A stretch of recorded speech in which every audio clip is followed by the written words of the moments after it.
Ito guys, magandang araw ito. Ang aga ko maglaba kanina. Yan kasi sumikat ng araw eh.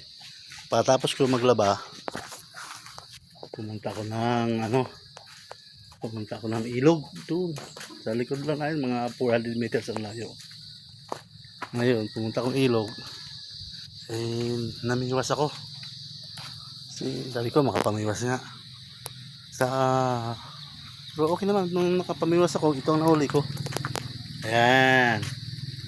O, diba? Yan talaga eh, nagtatsaga. Isang huli lang yan. Umahon na ako. Kasi sana, tulutuin ko. Yan. Ginataang papaya ang matching na yan. Ito.